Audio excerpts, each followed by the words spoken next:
I studied engineering and during COVID lockdown, nilihepa home man.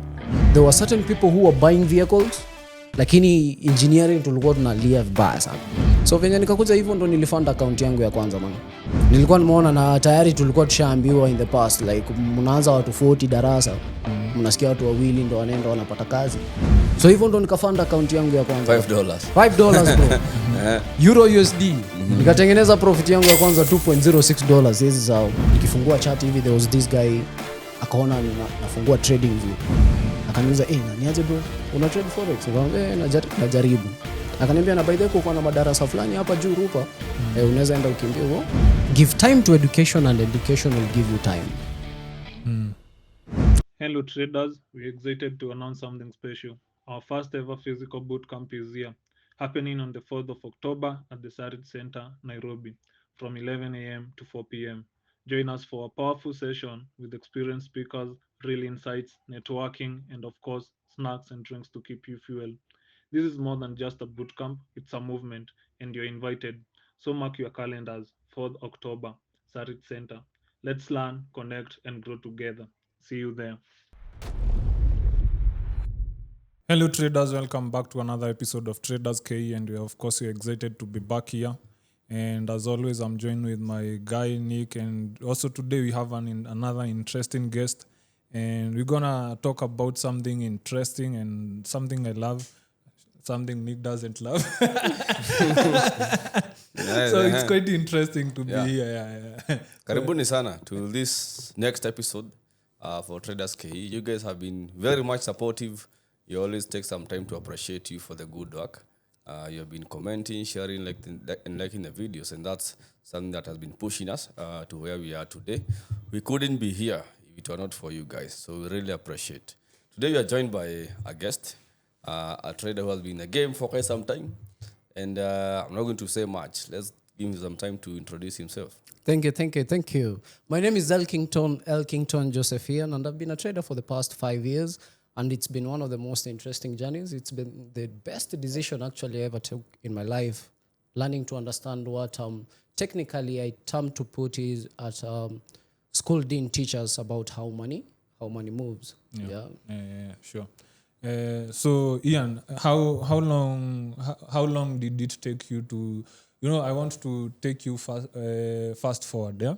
Mm-hmm. How long did it take you to develop interest in fundamentals? Wow, that's a very okay. It's been a love-hate relationship, and hopefully by the end of this session, utakuwa unafuatilia fundamentals.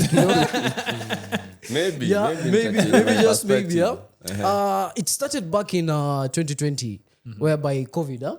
COVID did strike. I studied engineering, and during COVID lockdown, nilihepa home man.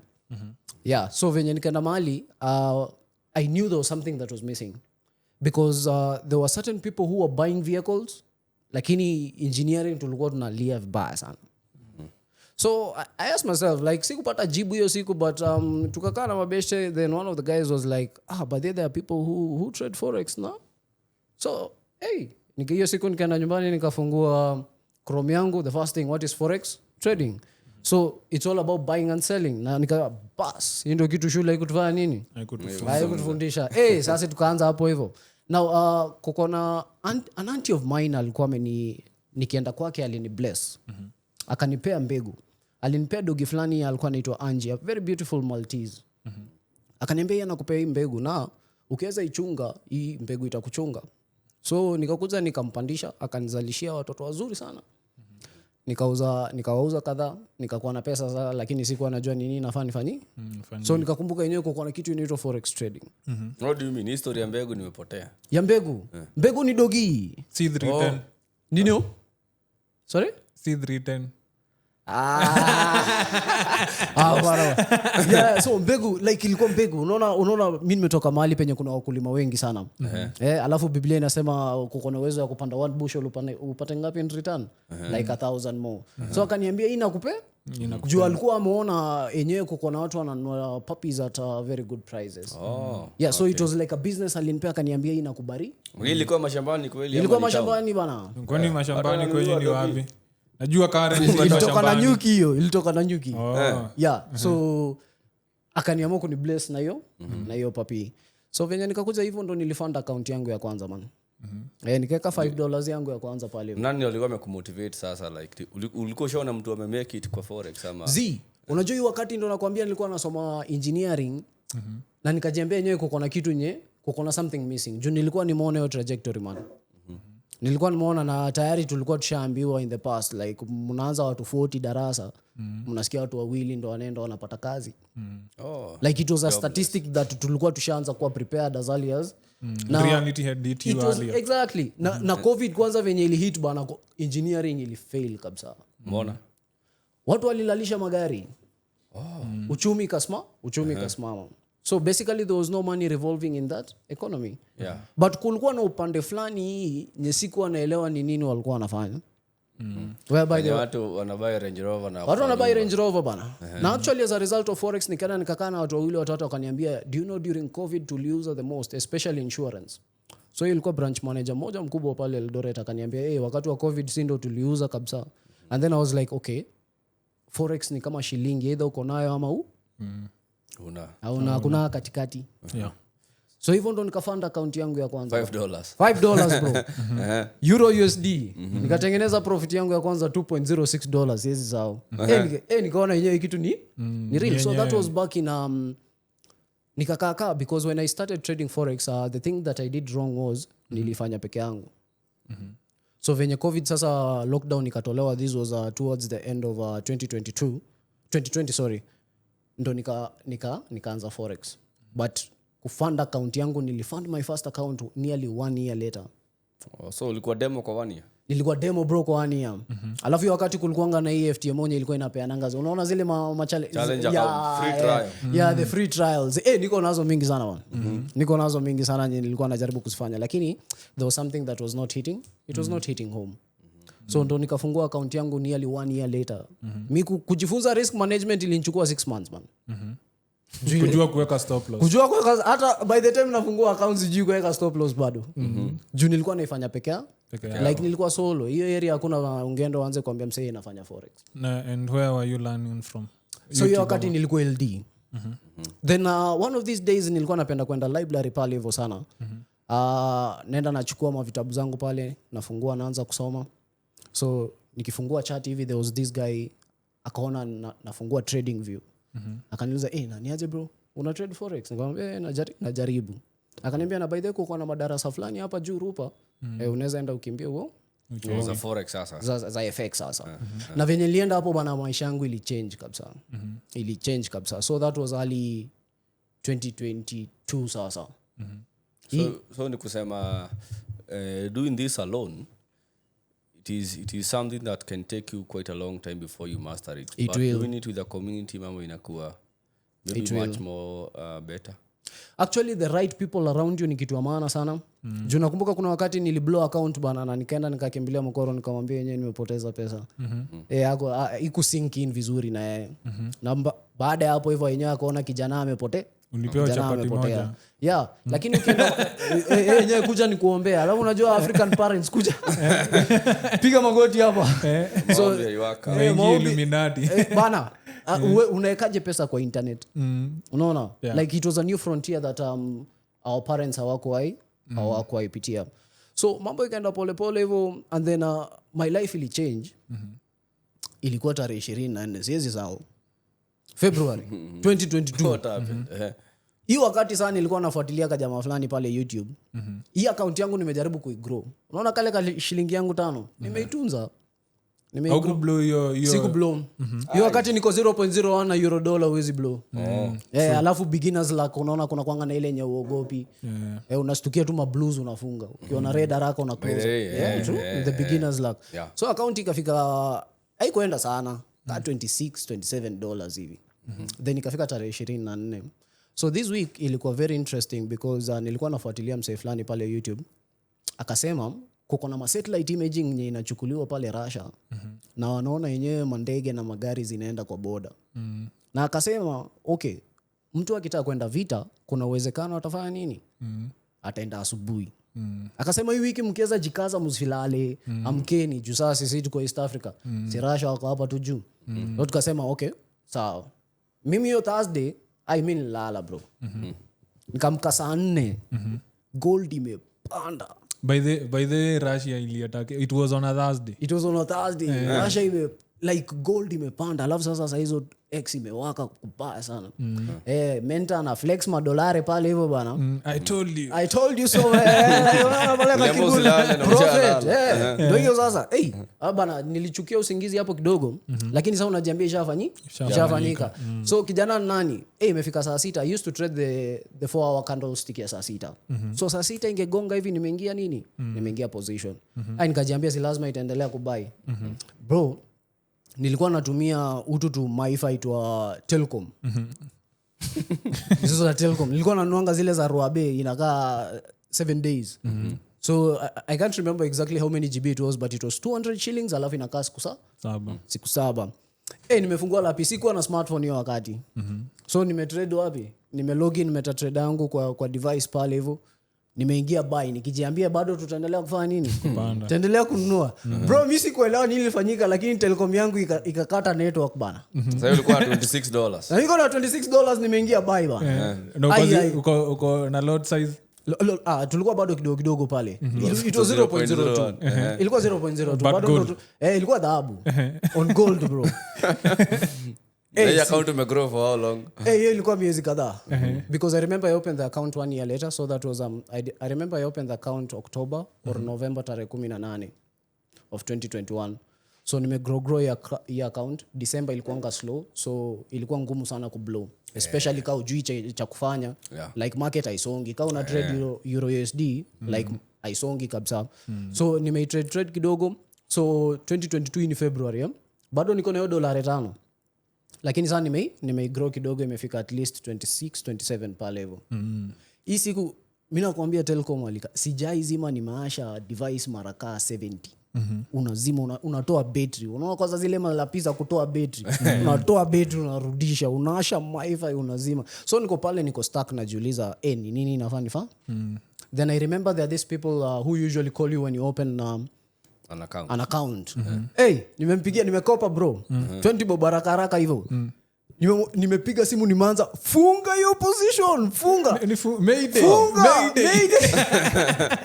Oh, those guys can close your positions. Sasa yes, they are account manager. Sasa umsesa usikim jamaa kaniambiaje, bro tulia. Niambia hata jina yako kwanza. Unaitwa Ian Joseph. Niambia account number yako kwanza. Inaanza na 7. Okay. Akaniambia acha nikuangalilie. Sasa mimi nikadhani mambo iko sawa. Kumbe watu wezi close position. Hawaruhusiwi ku close position. Okay. By the time internet ilirudi bana, sasa hiyo unaona 4-hour candlestick. So nilikuwa na trade 4 hour. Ilikuwa saa 6. Nikaangalia imefika saa 6 na 20 something bro. Ndio saa mneti kama kufanya nini karudi online sasa. Kuangalia account haikuwa na kitu yote bana. Nililaumu ule msee nilipigia ule wa kunifungia position yangu kwa nini? So nikakaa chini nikajiambia yenyewe hii soko hakupata ka notification kama margin call. Haikukam bro. Haikukam. Bana ka 20 something yangu dollars. Ile inaniuma mbaya leo bro. Funny thing napatananga no account manager tunapiganga hiyo story na mkumbushanga ako zile za tu wewe naye. Ongeza lot size, ongeza pesa man. Yeah man. Amazing. Nice. Amazing. So Ian,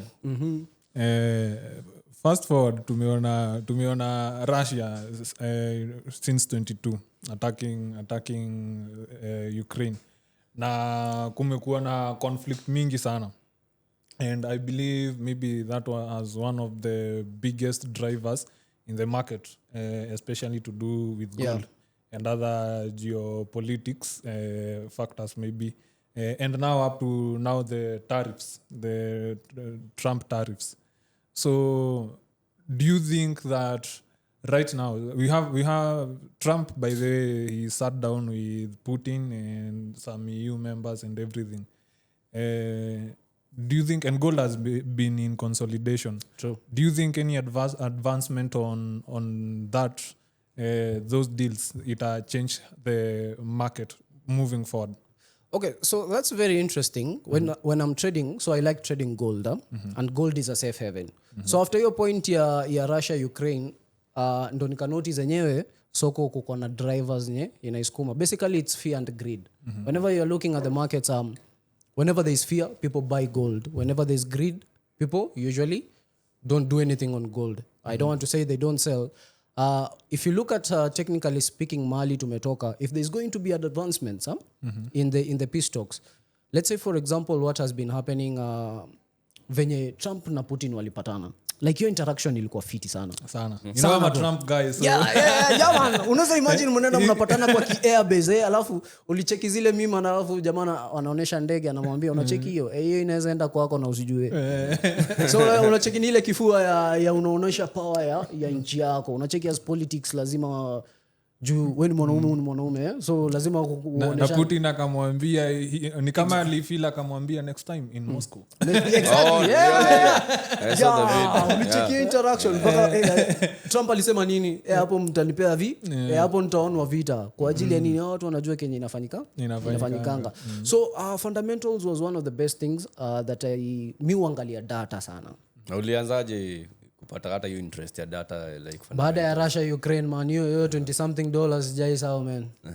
Hiyo ndo ilikuwa driver yako Russia cost you your first account bana. Alafu unajua unajiambianga like wishes were horses, ningebuy hapa. Umeona hiyo candlestick venye unajiambia ningeamka hiyo 5 am hapa juu aliingia 5 am wakati yetu ningeingilia hapo unajiambia hiyo $5 hiyo 20 something ingekuwa ka 300 and something lakini sasa ilishafanyika. Utafanya nini sasa? You have to move on. Yeah. So hapo ndo nikachukulia interest na fundamentals, alafu mentor wangu alikuwa mtu heavy sana na fundamentals. Yeah, so akaniambia unaona ukijenga nyumba foundation wacha ikuwe nini? Strong. Because akaniambia fundamentals inakuonesha where price is and where price should be. Haita kuonesha venye itafika. Lakini tuseme kama saizi kutakuwa na vita unatarajia gold itapa mpaka wapi hauwezi jua. Exactly. So I've been taking a very key interest in fundamentals because you also ask yourself, if I was an investor ningependa kujua mahali uchumi inaelekea and how do they do it? Like watu usoma gazeti, saa zingine labda kusoma gazeti inaweza kuwa kitu ya man. A question we have both technical na to fundamentals. Is it possible for you to trade efficiently, become profitable without necessarily looking at the fundamentals? That's a very good question. Mi ndo kitu naaminingi sana na forex. Kila kitu inafanya kazi. It just depends on you as a person, how you apply it. Sure. If you're trading fundamentals, once again, it shows you where you are and where you should be. But lazima uingie kwa technicals uone mahali penye if you're going to buy, where are you going to buy from? Yeah. Na kuna uwezekano prices ita fluctuate. So lazima tena upractice risk management. Juu huwezi kuwa na imani ati hao watu watapigana. Let's say for example what happened between Iran and US. It was something that was short lived. So tuseme ungekuwa na bias ile itabai. You could end up on the wrong sides of the trade. So there is this balance that you have to find between bridging the gap between fundamentals and technicals. It takes a bit of time. Jumusho wa siku lazima utaingia MetaTrader. By the end of it. Kweli. So utasell ama ubuy. Hapo ndo utasell ama ubuy. So fundamentals tu itakwambia okay, should we be looking at longs or shorts opportunities? But kuko na hiyo factor ya kuingia kwa technically uangalie okay, so charts iko hapa, ningependa kuingilia wapi? Calculate risk management. I wish hata mimi ningekuwa na mamilioni kadhaa, ningekuwa tu nanunua na nangoja, but sasa sina hiyo capability. So you have to practice risk management, ndo at least your probabilities play out in your favor in the long run. I believe by fundamentals tunasemanga the markets are very speculative. True. And I guess the fundamentals, if I can explain them better, they give you the speculations. Uko ndo sasa utapata those speculations sasa ndo zinafanyika sasa. You get JP Morgan, they give out their prediction about maybe how they view the euro will be at by the end of the year at a quarter, and then unapata other big banks, they have their own projections, so you can work around that, and then you merge by your technicals. You see kumbe hapa kwa monthly we have a very huge rejection on monthly. The liquidity has been swept ama wherever it has hit something an interesting point, and then from there on unaanza kujua, and then you merge on with the other things kama interest rates, and they just fill in. By the way, I'm not so fundamental in ndani, but I love it when yani tu ku understand what is happening around. True. Now, for somebody who wants to, because this episode is more of based on fundamentals. There is audience hapa. Kuna mtu mwenye they have been more of technical, somebody who is just starting out. Now, when you talk of fundamentals, what's the starting point of starting to get and to understand fundamentals? Interesting. Tuseme kama singeijua kuhusu fundamentals na nianze Monday. Education ni Friday. So uko kufunga. Ningeanza na Forex Factory. Ama economic calendar yote ziko kadhaa. Yeah, na basics ilikuanga on the left hand side uko na time. Alafu uko na rangi ya folder.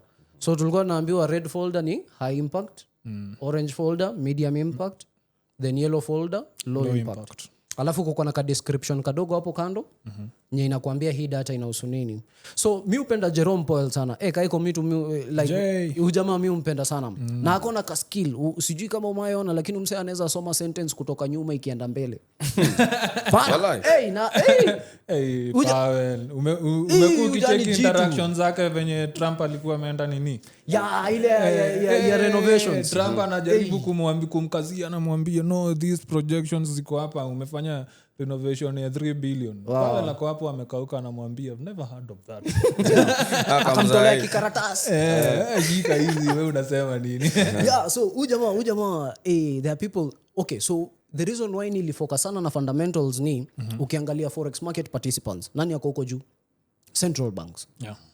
So kama watu wanaweza kaa chini waongee, inamaanisha kwamba hata mimi kaa trader mimi sijui Powell na yani juu anijui, lakini kaa anaweza ongea.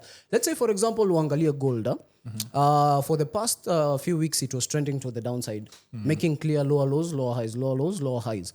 But ikafika hiyo Friday at Jackson Hole Symposium ilisha last Friday. Yeah. At exactly 5 p.m.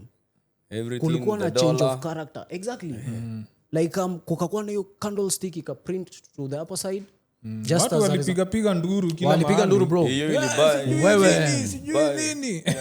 Imagine kupata on the wrong side. But that was ICT. Now mimi nimesoma SMC and kitu naamini ni kuko na algorithm.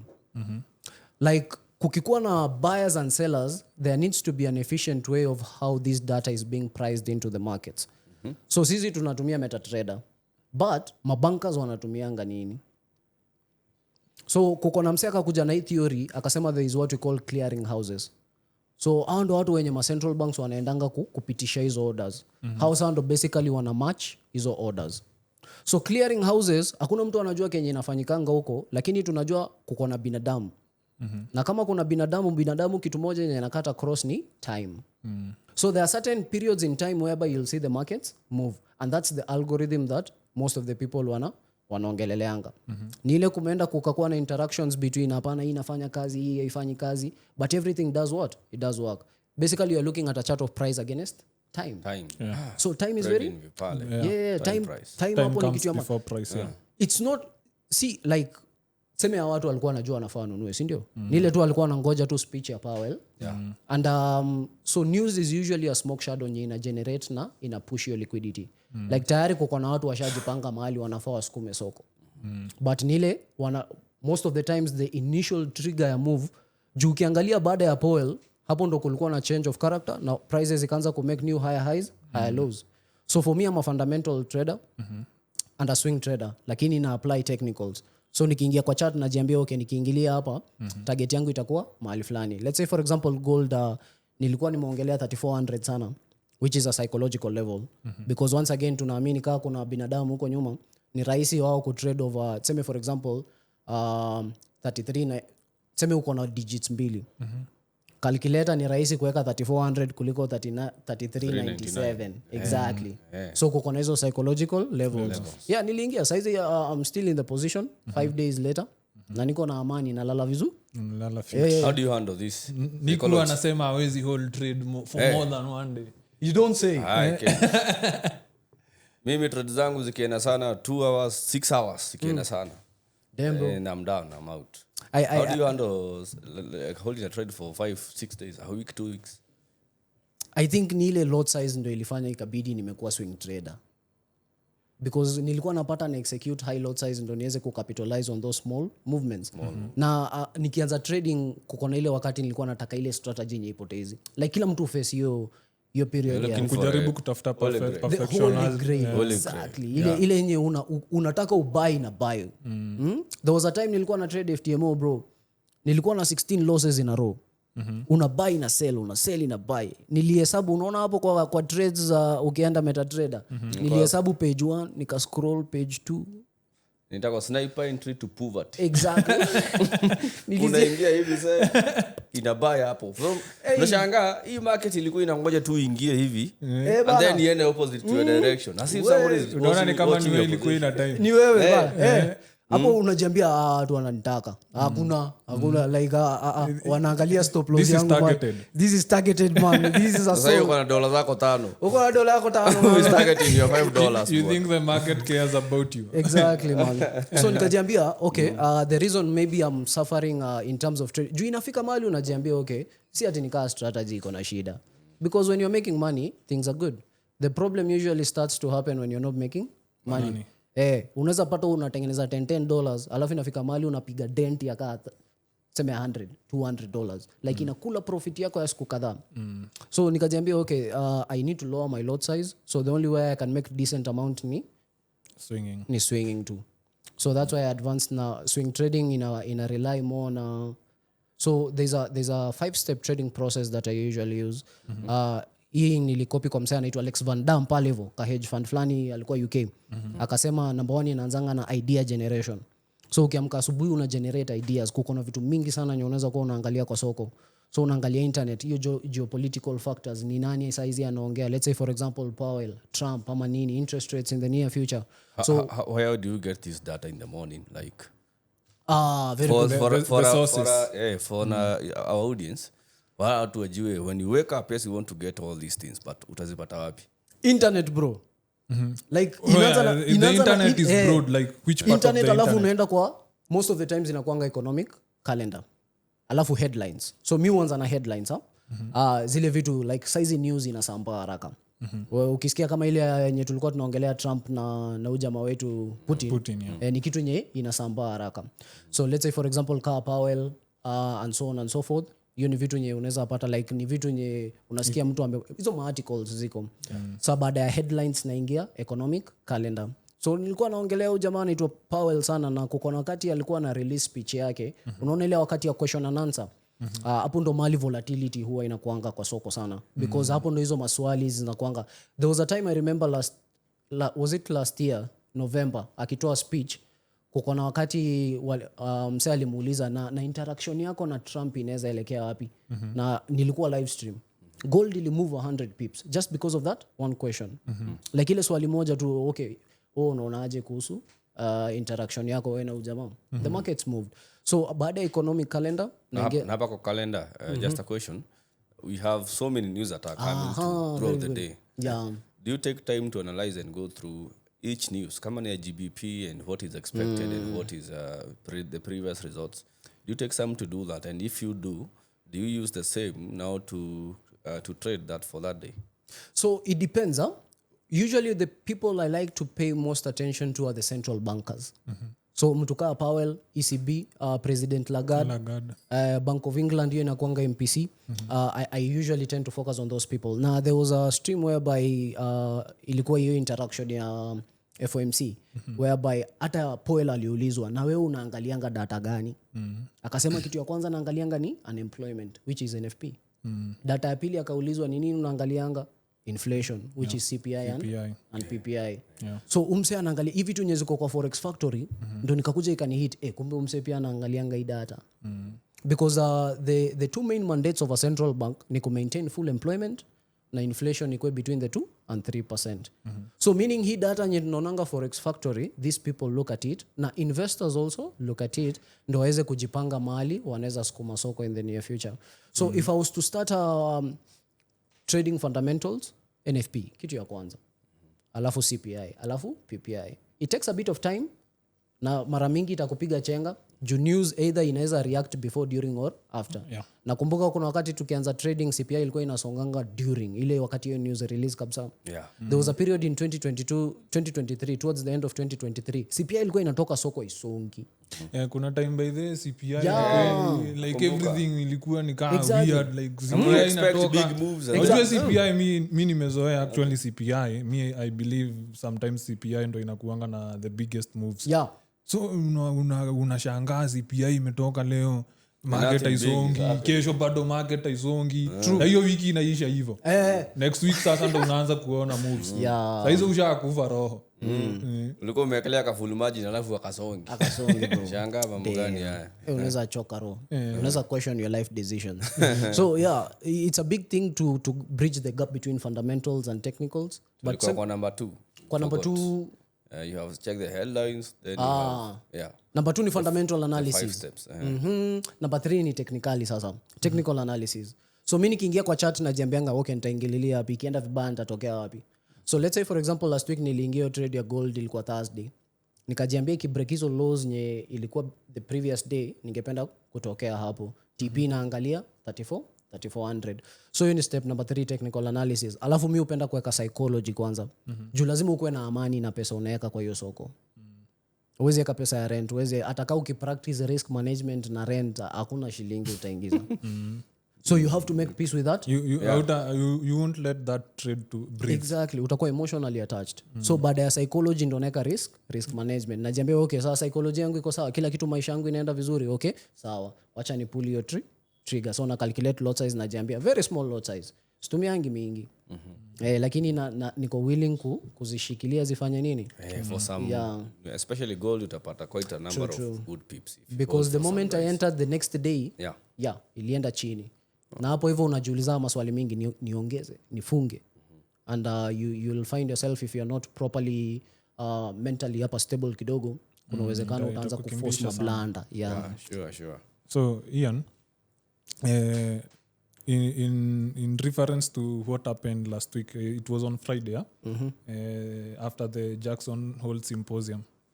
That move basically was just because Powell hinted that he will be he might cut rates on September. And he had been insistent that he will only cut rates depending on data. But we are also seeing Trump trying to move on to politically infiltrate the Fed. And I guess recently he just fired Lisa Cook, one of the Fed governors. And already he has 2 governors on his side. Do you think that decision for Powell to say that he will cut the interest rate are ziko affected na Trump? Do you think he fears that Trump will get to him before he gets to Trump? Mimi ningekaa mbele ya Trump ningeingia maji. Like if you will stand in front of Trump, there's a high likelihood you'll tremble. So this guy generally the Fed Reserve was supposed to be independent of politics. But you see politicians ndo wanaweka hao watu kwa kiti. Like who appointed Powell? It's Trump himself. So he said it was Biden. No, it was no, but you should watch that. By the way, he has been accusing the I saw that. And then the video go like, look at this guy. You know the internet squeeze iko na receipt. Unaweza ongea kitu alafu hapana, uongo hiyo. Watu wanakutolea receipt. You see, Trump is a very funny guy. There was that meeting he was in with the Prince of Saudi Arabia. So like they have come to strike a trade deal on their own personal terms. And then Trump starts complaining about Powell. Like kwa meeting hivi you are seated here and then ako like, no, sasa mnaona hiyo mambo. And guess this guy is stupid. By the way, he calls even Powell stupid. Like, he doesn't understand. Amempea majina. Amempea majina mbaya sana. Amemsukuma by the way. Amemsukuma sana. Watu okay, ni kitu yenye inakuanga ni something nimenotice. People who have power, they don't usually take responsibility when things are not going well. So mtu kaa Trump haizitaka kusema ati hii uchumi haendi vizuri juu yake, hata blame mse of which it does make sense because the United States has a very big debt, almost 37 trillion. So if they US wako na deni kwa nani sasa? I saw a tweet some other day that the world is in a debt of how many trillion? I don't know kama uliona such a tweet, but I saw like the whole world is in a debt. Yeah. Who do we owe? To whom? Okay, so you inakuanga okay, mi naweza ieleza hivi. There was a time after COVID 2022 before inflation igonge kabisa. And looking at gold, it was clearly making lower lows and lower highs 2022. And it said that the Fed Reserve printed a lot of money. Unacheki? So watu walikuwa na ufunguza hizo machine. So they printed money, they had to put this money into circulation. Now when they did place it into circulation, ikafika mali hiyo bubble ikashindwa kusustain itself. Towards the end of October pale, there was a very clear support that formed whereby prices, alafu ndo tukasikia inflation imefanya nini? Sasa inflation imehit. So it's a very big game that happens, especially with fiat paper. Like saizi, who doesn't know about the dollar? Yeah, the Kenyan shilling is tied to the dollar. If the dollar goes high, everything goes high. If it goes low, there's a possibility kila kitu inashuka chini. So it's a very big game when you're looking at how money, especially like karatasi ni karatasi, lakini paper is not the same for two people. So it's the emotions that we attach to the paper. This money, that makes it stronger or weaker. So at the moment we are looking at debt. Now, let's say, for example, if the Fed Reserve do decide to cut interest rates, it means that they are going to make borrowing much more cheaper. Technically, loans itakuwa cheaper to acquire. But at the same time, this is going to make treasuries and bonds less attractive to investors. Yeah. So you'll find out that mi ningekuwa na shilingi mingi ningetaka kupeleka mahali pesa inazunguka. Let's say, for example, what happened to the unwinding of the carry trade of Japan last year, whereby we did see the Japanese yen gaining strength aggressively against most of the assets. Why? It was because they did raise interest rates. Now, looking at where they are currently at the moment, there are plans that they are going to hike interest rates even more. Now, the dollar, they are going to lower interest rates. Japan want to raise interest rates. So meaning vitu Japan, let's say for the treasuries and the bonds, they are going to be much more attractive to investors. So you'll see money moving into Japan. That economy. Now, this is huge money. This is huge money. That's why the algorithm comes into place, whereby there needs to be an efficient way of how money is being pushed into the markets. Like you cannot just buy 10 trillion because you need 10 trillion of sellers. So it's something that takes time. Now it's very fascinating understanding how the dynamics does work. Jumuisho wa siku ni binadamu. Na binadamu wako na patterns. So do you think that the Powell will achieve the 2% goal on inflation before September? And if he does, doesn't, moving forward to the September rate cuts, what happens after he cuts the rate? So will he? I remember this guy was he was saying, unajua kila mtu inafika mahali anajitetea like we are doing the right thing. So Powell was like, we are headed in the right direction in terms of inflation cooling down, oil prices were down, everything was okay. But it reached a point whereby he was like, we have to be careful about the oncoming data as a result of the tariffs. Because tariffs are, if you look at the data, especially in terms of consumers, it's starting to impact the consumers. Why? Because the higher costs are usually passed to the wananchi. So he was like, okay, I would love to cut interest rates, but we have to be careful because we can start cutting interest rates as early as now, and then we undo what we have been trying to do ever since the pandemic region. So he's a bit skeptical because these things do take time. If you cut interest rates now, it does take a bit of time to reflect. I was looking at data and they were saying if the Fed Reserve do decide to cut interest rates now, for example, here in Kenya, it will take at least 3 to 9 months for us to see the effects. So it's something that takes a bit of time. Looking at unemployment data for the previous 2 months, it's worrying. Actually, Trump did fire one of the guys from the BLS, the Bureau of Labor Statistics, baada ya data ya NFP ya hii mwezi on first.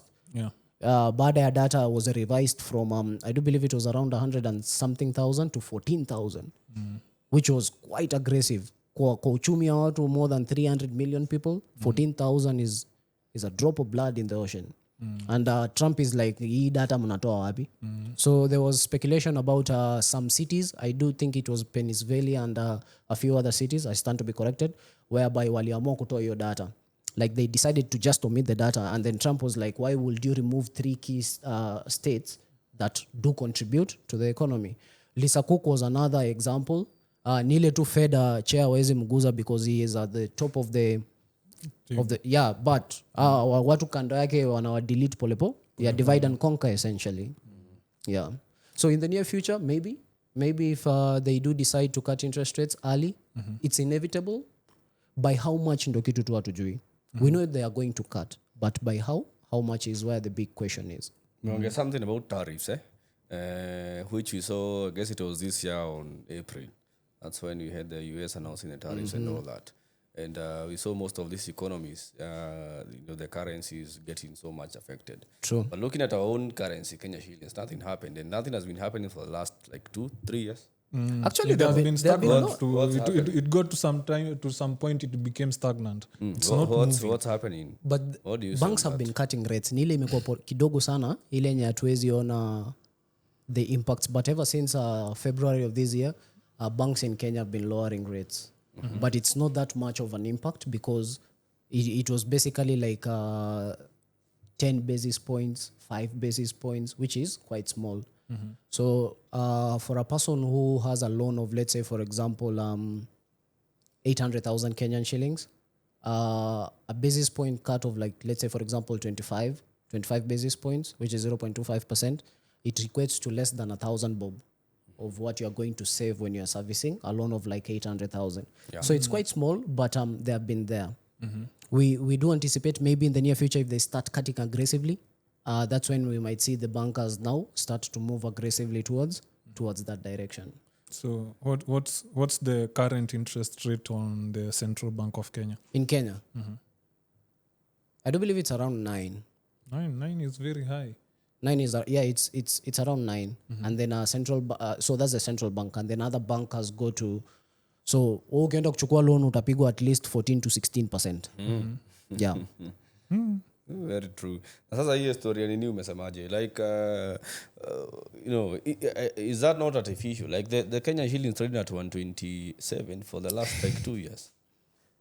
Is it not artificial? Because I don't believe in tunaweza kuwa what is kwani wana trade hii nini gani yenye kina Fed they don't do that because you see the Fed and also Kenya was hit by a 10% tariff. Nothing happened. True. True. When you look at the Kenyan economy, we are still developing. I was looking at an article and they were saying when Kenya Pipeline, actually the government wants to offload a bit of shares, and currently the market cap is between 3-point-something trillion, and they're anticipating if they do, it's going to impact at least 0.5 trillion, which is 500 billion, just because of the sale of one company. Utapata venye serikali itauza shares za Safaricom, the NSE is going to be affected because we are still a developing economy. Yeah, when you look at other big economies like US and the rest, it takes a lot for them to be shaken up. Okay, but so for us Kenyans, I'm certain unaweza ingia na 100 million kadhaa kwa NSE na you can move the markets. But I guess by the NSE, have you been checking the data? No. I've been following most of the tweets from this guy. I really like following up on him, my trade signals. And fortunately, I think the NSE is doing great.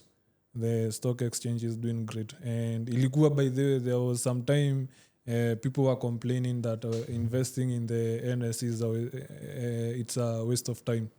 So how do you think moving forward, is NSE really a waste of time investing in there? Yeah. You know sometimes for an investor to be confident lazima uone venye uchumi inaelekea. Let's say for example what we saw last year with the maandamanos and everything. If I was an investor singetaka kuinvest, ndio, because there is political unrest in the economy, ndio. So people would like to see things doing better. They say at least more than 50% of the people in the US are invested in the S&P 500. Yeah. That's why it's consistently making more than 16% average returns consistently, like, because people have faith in where they are. Yeah. But in Kenya, I don't know the exact statistics, but I do believe it's less than 10%. Yeah. Less Less than than 10%. Less than 10% of the people are invested in the NSE, which is quite worrying. Huh? Because if we want the economy to develop, we have to invest into that economy. Let's say, for example, if governments are supposed to offer their bonds and treasuries, the money comes from, let's say, for example, the housing and everything. That money had to come from somewhere. Yeah. So if we supported that even much more, it means that generally in the near future, let's say, for example, companies like Bamburi, right now they're wanaogelea. That's a lot of cement. That's a lot of steel in the company. Like if construction at that level, let's look at what happened between China in 2008 and 2012, whereby they decided to invest in a lot of infrastructure. Yes, some people can argue saizi unaweza enda China upate mall iko deserted like haina mtu. Lakini hiyo wakati ilitengeneza kazi. Let's say for example people did work there.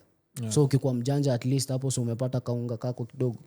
Ukikuwa mjanja. Money back to the people's pockets. Exactly.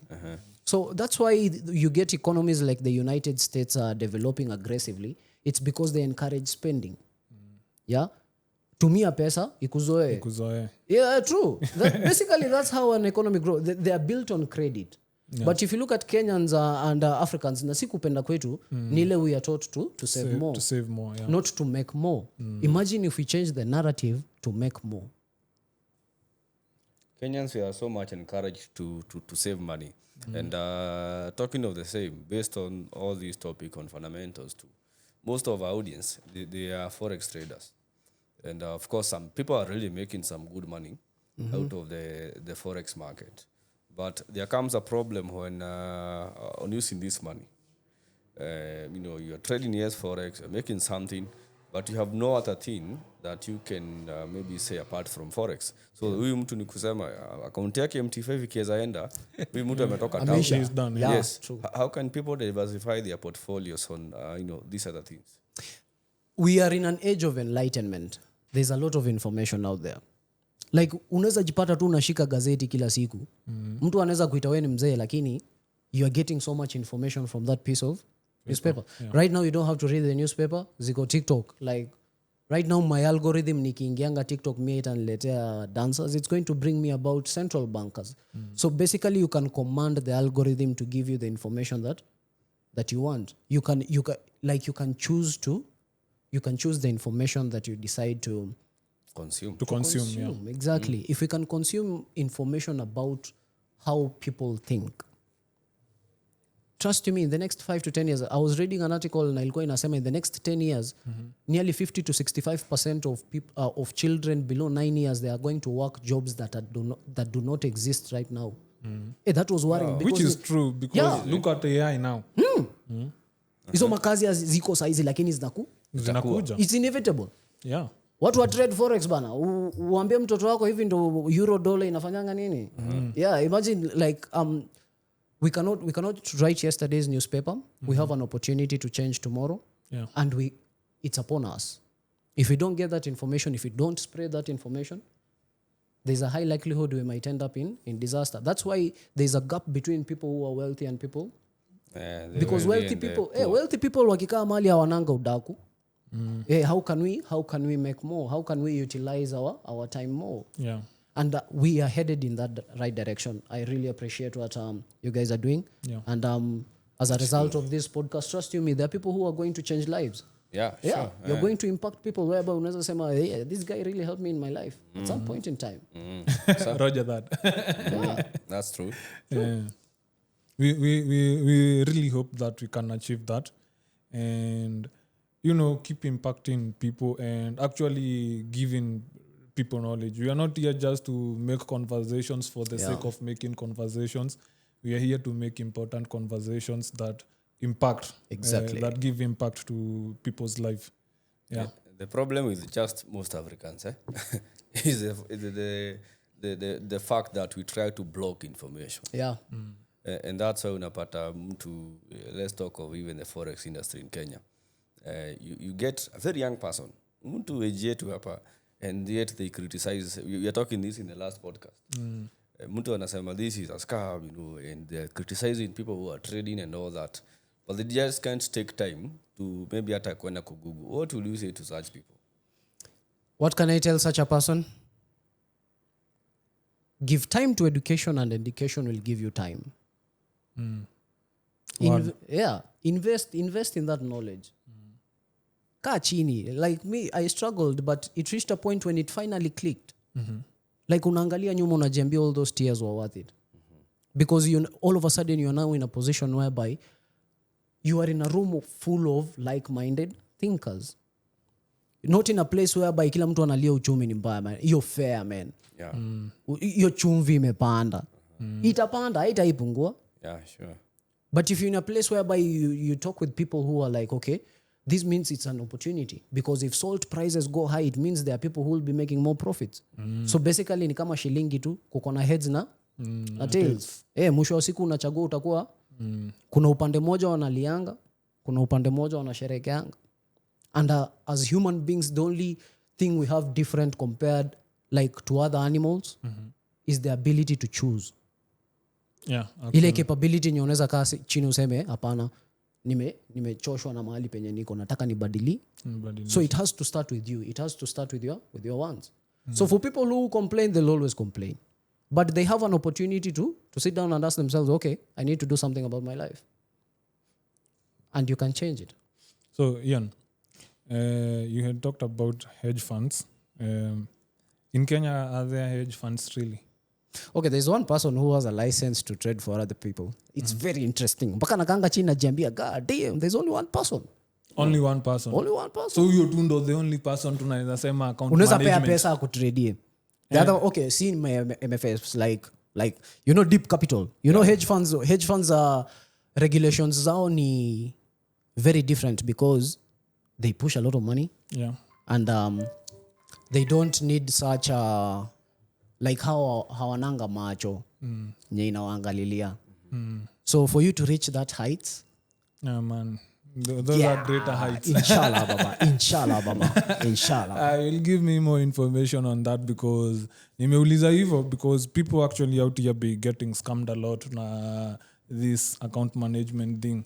Na tunasema I really, here we try to advocate for financial literacy.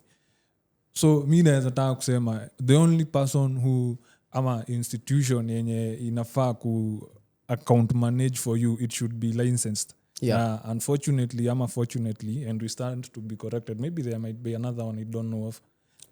Officially, I do believe it's only one. Officially. You are sure of that? Very sure of that. Yeah. So that look for that guy whomever he is and do your investment there. But you remember it is 5,000, 10,000 account management. You will sleep hungry for days. True. The same to brokers. Yeah. Go with a licensed broker. Exactly. And you should insist on that a lot. Yeah. Because you get a broker which is not licensed. Especially we who are in Kenya, if anything happens, you can sue these people. Yeah, true. Yeah, the CMA actually protects you.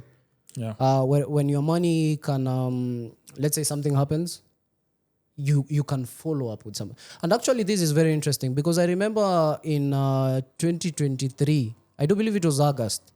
Hey, I was trading a prop farm. Na tulikuwa pamoja. Ushajua penye unaelekea. Wow. I bought the account last week. Sema last week, nimenunua account last week Monday. Nikasema hapana, wacha kwanza niingie psychology. Nilikuwa nasoma Trading in the Zone by Mark Douglas. Najiambia kijana lazima umeditate kidogo. Nitaua hii prop farm. Na wacha nianze next week Monday. Nimeanza Monday, Tuesday, Wednesday. Ilikuwa Thursday pia hiyo siku. Kuamkia Thursday asubuhi. Platform imefreeze. Sasa mimi niko zile za labda ni data. Mimi nilikuwa nafikiria ni weekend. Ulikuwa unafikiria ni weekend? Mimi nimekopa haraka 5 bob 65 MBs. Naangalia chat bado hizo. Naenda naingia demo inasonga na shanga. Alafu kuko na notification ya X ikakuja tu pale juu. Due to I can't remember the exact terminology but walikuwa zile za sorry, we didn't expect this. Kumbe CFTC imekuwa ikifuatilia watu for 1 year. Yeah. Like when the documents were released, there was a time I did lose a lot of money trading NFP. I do believe it was earlier that year because of the slippage. Heavy slippage. My forex funds had very, very aggressive slippage. That guy alienda na 300 million. Imagine. Anaitwa nani huyu jamaa? Imagine. Remember Tuza the Kazbi. He was the CEO. That guy made money. $300 million In less than 3 years. Yeah, alituosha sana. Ay. That was the People biggest. are waiting for big payouts. Actually, the last guy that we had on this podcast, that guy was waiting for almost $1 million bob in payout. Damn. Actually, more than $1 million bob. That's a lot of time wasted. Yes. Invest time That firm really crushed people's hope. That was If you get traders who have been people are trading from back then, because I also suffered. You don't say. Tulikuwa wengi. Almost, and by then it was the biggest. It was like the biggest in the industry by Yeah, then. they were actually number 2. They walikuwa actually- wamechukua hata FTMO bana, walikuwa sasa wako karibu kuovertake They FTM. froze the that was a big eye opener because unalala unaamka bana una platform na uwezi kimbilia mtu, like you cannot go run to someone and then tell them hey this and this happened, because CFTC were like this thing is not even it's not legal. Yeah. It's not regulated. It was a Ponzi scheme. That's what they said. Exactly. Because Peter was paying Paul. And after that point, I've never bought a prop firm. So you just trade your own personal capital. Yeah, it reached a point I was like, I'd rather just have that money in my own, that it reads my name. Yeah. Yeah, whereby if I want to withdraw, wacha ni face delays a withdrawal na broker. Not whereby I've seen people who have made it a lot, and then you request for a payout, they're like, You're denied. It's denied. you're denied, man, and it's your own hard work. And they're supposed to, like, those are the people who are supposed to be shown. When you look at my FF, so they used to take people like the $5,000 withdrawals and all that. Yeah. But the company was netting a lot of millions, but they were showing people something else. So trade with the regulated brokers. Prop firms are good if you have money. Like if you have money that you can spare and you know your craft very well, it's a good way, because small percentages over there. I do believe it's easier for you to make 1,000 from 10,000 compared to making 10,000 from Just 1,000. leverage too. Yeah, Make it's use of leverage. Yeah, it's good leverage. Yeah, you get a good leverage from the farms. So, Ian, I would like to say this has been a very interesting episode. Like, I wish we can talk more. And actually, we can even look. We are open, because I feel that is one part that is missing, and I have been trying to fill that part up. Like, Nick does a lot of spaces, and he's so good with them, by the way. Yeah. And I wanted to supplement him, but we sat down and thought like maybe we try to look it at another angle. So I'm sure we will get to you and see if we can work something out. And we get to feed people information, because True that. information is power, Impact. especially around here. Exactly. Impact people's lives.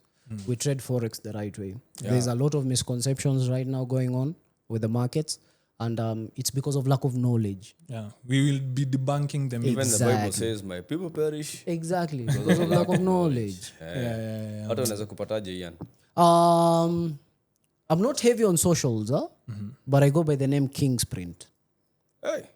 KINGZ. Print. Print ya shati.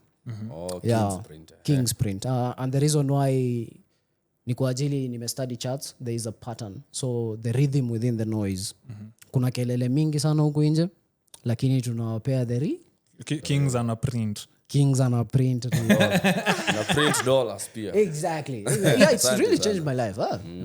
This has been So the that's best your decision. username on All the socials. all social media. Yeah, utaangalia profile flani ya kadoli flani kanakaa ka golden hivi. A piggy bank essentially ka piggy bank ka flani ka gold hivi. Yeah, that's my socials. Oh, Okay, nice. Thank you. amazing. So it has been very nice catching up with you, Ian. Thank you. And I'm looking forward to doing more segments with such where we get deeper into these things. And fundamentals and just get I've into never the- seen Nick interested in fundamentals like today. Leo nimesikiza fundamentals. That is It's good. quite interesting. Yeah, that is good. For real. Quite So interesting. it's just wow. Yeah, Let's so for the continue. audience, you guys, asanteni sana for watching. I'm hoping you guys have gained a lot, or at least something up to the end of this podcast. We're going to be catching up with Ian in more episodes. So please put down your comments up chini. If you learned something, just put down here, so that we can always make sure to bring such more value to you guys. Otherwise, it's been a nice episode, and we wish to wrap it up. Have a good time, and Don't forget to subscribe. Yeah. Bye-bye. So share and subscribe. Bye. Truce.